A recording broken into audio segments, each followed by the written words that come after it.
Welcome back, listeners, to another episode of Being at Work. I'm your host, Andrea Butcher. And as you know, the heart of the show is highlighting our humanness at work. And today's guest experienced a pivotal moment many years ago while driving through Tanzania. He saw something that sparked his passion for ensuring that each person within the organization he leads is seen and valued. He's recognizing their humanness. Jeff Ostermann is the Chief People Officer at Sweetwater. Sweetwater is the largest online retailer of musical instruments and professional audio equipment in the United States.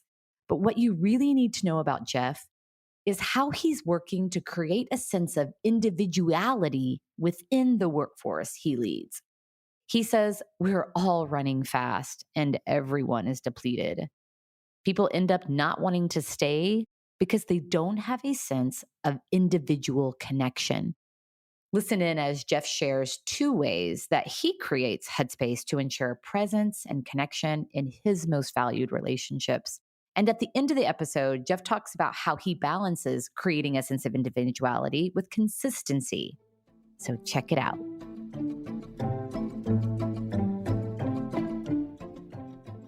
My journey is a little bit unique, but maybe not all that unique to the field of HR professionals. A lot of us have found our ways into our roles through kind of twisting and winding roads. But I actually began my career in finance many years ago. I didn't ever think I would end up in an HR field. I went into corporate finance, did that for a number of years, and then eventually ended up settling in with a small boutique private equity group that was doing both some philanthropic work and then also doing some investment work, including some investment work overseas in Africa. And at one point in my career journey, that put me in Tanzania, and we were driving through the countryside, meeting with business owners, looking at investment opportunities, connecting with entrepreneurs that were running medium-sized businesses over there. Really fun opportunity, got to meet lots of interesting people, develop lots of cultural intelligence. It's amazing how traveling overseas helps drive that opportunity for you. But at one point in that journey, when I was over there in Tanzania, we were meeting with these business owners, and a big part of our framework for investment was thinking about multiple bottom lines. Certainly the financial bottom line that we needed to generate as an organization, but how could we connect with these business owners and leaders to also help them with some of the efforts that they were doing in their own communities, creating jobs, creating economic development, in some cases giving back charitably. And we were really thinking more holistically about our business investments as to how could you have a broader impact than just making money for the organization. And we were talking a lot about leadership development. How do you grow individuals to be able to lead companies and lead organizations and do that? That was a big part of our value proposition into these organizations, is we would make an investment, but we would also come alongside you as leaders in your organization and the leadership teams to try and grow you to your next level. But in the midst of all that, at one point, we were driving through the Tanzania countryside, going through village after village after village. And there was something unique that happened. At one point, we passed through a village, and this isn't uncommon if you're driving through the countryside of Africa, but we passed through a village, and there was a woman walking from, I assume, the outskirts of the village to the village well, and had a big bucket on her head and going to collect water. And it's a scene that you see all over Africa in many places. But there's just something that kind of popped into my head at that moment, and wasn't something I was actively thinking about, but it was almost kind of a whisper deep into my soul that said, this individual woman is probably going to live her entire life within a pretty small radius of this village, but she has every bit as much as value, worth, and impact in her circle as any of these leaders that you're talking to about these businesses, is in the impact that they have. And it almost hit me out of the blue. And partly because it wasn't a concept that I had been thinking about, because again, we've been talking with business leaders about having big impact, broad impact, and whatever their circle of influence was. But here now is this thought where this woman has tremendous value and worth, and the quality of her impact, or I should say the magnitude of her impact, was probably not going to be significant in terms of how we would typically traditionally think about that. But that doesn't mean the quality of the impact would not be there. And so I began to kind of ruminate on that idea, and it really moved me towards a reframing of how I thought about a lot of the work and the engagement and how I would engage with employees and organizations from that point forward in continuing to help develop leaders and champion their teams and drive big value creation in organizations I'm a part of, but all along the way, not missing the opportunity then to value the individuals that are closer to the front lines and may not necessarily live their life with a massive scalable impact, but they deserve to be seen, valued, invested in, developed as much as any of those organizational leaders that we were working with. And that really all came out of that moment, sitting in a van, driving through the countryside of Tanzania. Yeah, it feels like a perfect storm because of the work that you were doing, the focus that you were having, and then having that moment where you're seeing her. And it was 12 years ago. So you carried this story with you, and it has. When I asked you, Jeff, tell me about a pivotal moment, it was the first thing that you shared. Mm-hmm. Something, like you said, something really shifted in you in that moment. Yeah, it absolutely did. And I think as I began to think about that and then bring that back into a lot of the conversations I had, and I believe many of your listeners would have experienced this either personally or been in these environments, is we've all been there, right? At different points in our careers where we are that person. We are the woman in the village in Africa where we don't personally experience the sense of being seen or valued or heard. And sometimes we do that to ourselves, is we hop on social media and we see what others are doing and it feels big and scalable. And maybe we begin to think to ourselves, well, what can I do? What's my influence? I'm not going to be able to accomplish maybe something at that scale. And we kind of bring ourselves down. But then in many environments and many work environments, we also can be kind of the folks that are just going about our days doing our thing and not feeling like the organization or our managers or our leaders are seeing us well. And so a big part of my effort and work, and it takes effort and work, is to continually be trying to create environments where people feel seen and heard in their everyday of what they do. Mm-hmm. And validated for what it is they're doing. Absolutely right. What I hear you saying in that is you're recognizing the part that everyone plays, like creating that sense of value, that sense of belonging for folks. There's something else. So you work for Sweetwater, which is such a strong brand. And so, when I think of Sweetwater, I think of culture, most definitely. And so I'm not surprised that you are there focusing on individuals feeling seen and heard. But there's something else. Before we go down that track, I want to go back because I'm struck by, there you are in this vehicle doing all of this work. You have this moment, but you said there was this whisper deep in my soul. And so it's just making me think about in the busyness of our days, the still small voice within, and taking time and paying attention to that voice. Because you could have just as easily pushed that out of your head and focused on the work at hand or the people in the vehicle with you, but you didn't. I mean, there was there must have been something so poignant in that moment that it really caused you to pause. Yeah, absolutely. And I'd like to think it was something I did or something of my own effort, and I could give, 3 practical tips or something to get yourself to that moment. At least in that situation, it came so much from outside of me that I'm not sure that I could go recreate it if I wanted to. But I guess in a more general sense, you're absolutely right. Is all of us are moving at a frenetic pace these days, and I really do believe if we're not creating space to listen and to maybe connect with others that can encourage us in that direction, that you do just get caught up in the pace and running fast and not taking those moments to understand where are you connecting with something deeper, more profound, more fundamental that really can guide the passion and the heart behind what you do. Yeah. And I think when you're in the midst of the craziness and the pace, if you're not connecting back to heart, or at least I found this to be true for myself, it gets really wearisome. But if you can connect back to the heart and the purpose of what you're doing, and maybe not just what you're doing, but really where you're at in life, what are the core fundamentals that you've really decided are going to shape you from a character perspective and from a values perspective, if you're not anchoring yourself back to those things and creating the spaces to do that, Hmm. I think that really ends up showing up in negative ways in the work that you do every day. And I guess the positive view of that is when you do it, I think it can give you fuel to go back out there and have a bigger impact in the work that you're a part of. Hmm. That's so good. Yeah. So taking the time to create space to listen. So, what does that look like today for you in your role at Sweetwater? Yeah. So for me personally, I've got one of the rhythms that I have is I take 30 minutes every morning. I get out some devotionals that I read. I take the time to listen. I'm an individual who prays, so I take the time to do that.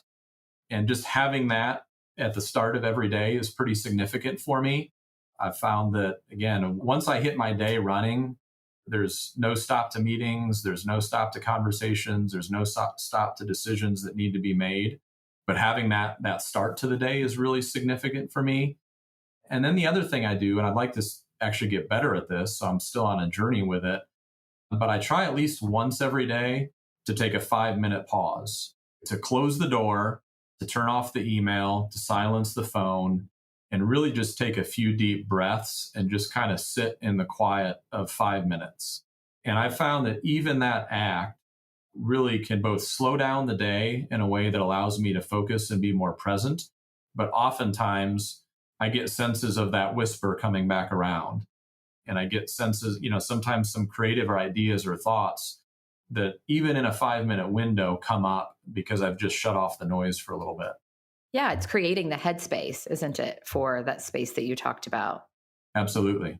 being present. Yeah, because there's a lot going on around you. I mean, you have a family, you have a very full life, you have a big role at Sweetwater. So you've got all of these people vying for your attention, you've got all this noise around you. So, what does that do? That just that 5 minute pause. Describe the difference in a day, like that you take that 5 minutes versus a day that you don't. Yeah. Usually it ends up being somewhere around midday when I'm able to do it. So when I take it, I usually find that, especially if we've had intense conversations or intense decisions that need to be made in the morning, I usually find a much deeper sense of calmness and focus in the second half of the day. When I don't, I usually get to the end of the day and it's much more difficult for me to walk back into my home environment then with a sense of perspective or focus, right? Because we're talking about work here, but you're spot on as I'm also a husband, I'm also a father. And so the commitment that I need to deliver on every day is not just what happens in the work environment, but right after I walk out of that, I've also got to then go be a good husband and father in the evening and spend time with my kids and do that well. And so what I found is that 5-minute pause, yeah, it does help me be more productive and efficient in the rest of my day, but it also sets me up really went much better to then walk back into my house after getting back from the office and have a sense of peace and focus and direction for being able to engage well there. And I also just fundamentally believe that those two things are always working in tandem with each other. Is if work isn't going well, it usually bleeds over into most people's home life. And if the home life isn't healthy, we can't help but have that impact our work. And so it's really helpful to think about it holistically that way. Very much so. Wherever you go, there you are. You're taking all that stuff with you. That's right. Yeah. And I wanted to probe into that because it's 5 minutes. It's not like you said you have your 30-minute routine in the morning, but then it's not like you're stopping for 30 minutes. 30 minutes even isn't even that long, but 5 minutes. But it takes discipline, doesn't it? I mean, there's nobody knocking on your door or texting you saying, "Hey, Jeff, you need to take your 5-minute pause now." So it takes discipline and integrity to recognize the value that you get, that you can be like, that you're such a better person and connector as you're doing that. Yeah, it's in a similar way. There's been a couple different events that I've spoken at before where I've done an exercise where I will have individuals, oftentimes who don't know each other at all, that may be at a conference, stand up and I'll ask them to just look into each other's eyes for 1 minute, for 60 seconds, just look at each other. And it's amazing how incredibly awkward that is to just look at another individual for 60 seconds And then we talk about, so we give everybody that experience, but then on the back end, we talk about in similar ways, we're all moving so fast that we're missing each other in the process. So much so that just to look at somebody in the face, in the eyes for 60 seconds is a tremendously awkward experience. But we're also then doing that with ourselves, right? We're moving so fast that to set aside 5 minutes, it may actually seem like what can be accomplished in 5 minutes. Maybe that's not enough. But what I found when I started getting into a rhythm of it is just even sitting for 5 minutes in the midst of frenetic day feels really awkward and weird. It actually feels like a tremendously long time to quiet yourself and do that. But that's where the impact comes from. So it may not seem like much, but it actually has tremendous impact in the same way that, and not that I would suggest everybody walk around and stare at their coworkers for 60 seconds at a time or anything like that. But taking even a minute to just focus on somebody else, or taking 5 minutes to still ourselves and focus on ourselves, it really is in those increments where I think the difference happens and the meaning and the connectedness happens. And I think the lie that we sometimes get caught up in is we need a big program, a big initiative. I need to put 10 massive goals on that I'm going to accomplish over the course of the year. And I think sometimes we just overcomplicate it versus just saying, just start with 5 minutes and see what happens. Start there. Isn't that good? Well, yeah. And it creates a foundation. I mean, I loved your use of the word anchored earlier. Like, what are you anchored to? And I think that works for individuals and teams, doesn't it? And coworkers and our families. And so it starts with me, and I have to be individually anchored. But then, do we have a relationship in which we are taking the time to see each other? And I just got into the office a few minutes ago and came in pretty quickly, like getting ready for this podcast recording. And one of my colleagues who's been out for a few days, and I know that her in-laws are having some health issues. And so I was really intentional about like, what's most important right now? Talking to Annie. And I could feel that urgency, like, I got to get in there and get ready for the podcast. But I filtered that through the relationship first. And so we stood there and I asked her, like, how are you really? And how can I help? And are you getting everything you need? And we're anchored in this foundation of relationship and trust and love and care for each other. Mm-hmm. That often gets lost. Yeah. And even if some of that maybe sounds soft to some people that may be listening, I think the other part of it is, if you just go look at it and come back to the season we're in right now, I think great resignation, individuals trying to understand where they fit on their career journey. You go back and look at any historical research on employee engagement, and two of the primary factors consistently over and over and over again in any body of research will be the quality of my relationship with my direct supervisor and whether I can affirmatively state, do I have a good friend at work? And so we talk about great resignation, and certainly compensation matters, benefits matters, work flexibility, all of those things do matter and have to be addressed. But I also think it's good for us, especially in the season we're at collectively now, is to be able to come back to those core things and say, but where are the human connections, right? I need to be looking at these bigger macro things and what we're doing in our organizations. And we are doing that even at Sweetwater. But if we're missing those human connections, not only is it just the right thing to do because we all want to be connected with in that way, it also does have true business ROI attached to it. And that's not the reason we do it, but it is a benefit of doing it. Absolutely. And it just creates a way better work environment. Absolutely. That's right. Well, and I know that there are some foundational things within the organization, philosophies like treating everyone like a friend, that you are anchored to as a business that really drives that connection. Yeah. So Sweetwater, we've been serving music makers for 43 years now. And our business model is a little bit unique because we're an e-commerce company. And so we sell online, but we also have 600 salespeople that their specific role is building connections and long-term relationships with musicians so that we can get the products they need to help them make their music. And so one of the wonderful things we have at Sweetwater is when we talk about relationship, this isn't just about what we're doing with our employees. It actually flows through our whole business model. And so it's also really genuine and natural for us to say, look, we're doing this with our customers. We also look to build these kind of high quality relationships with our vendors, everyone's who's a part of our ecosystem. And so it is a kind of an asset for me to be able to come back into our organization and say, look, if we're going to be about building relationships with our customers, which we are, we also together with each other as coworkers need to be thinking about that. We wouldn't be honoring the mission of what we're doing as an organization if we weren't also looking to do this with each other. There'd be a complete mismatch there. So we do have the benefit of leaning on that. But I think if any organization peels back their layers deep enough, you're always going to end up in that place. At some point, every organization started with an idea that they could help somebody in some way, either in a way they weren't being served at all, or maybe they weren't being served well. And the genesis of every company, every nonprofit, every community organization started with that idea. And the foundation of it really was a relationship. It was, I want to help somebody else out in some way. And so I also think it's important for us to be able to connect back to that, which goes back to that idea of mission and purpose. And then how does that translate into our employee relationships as well?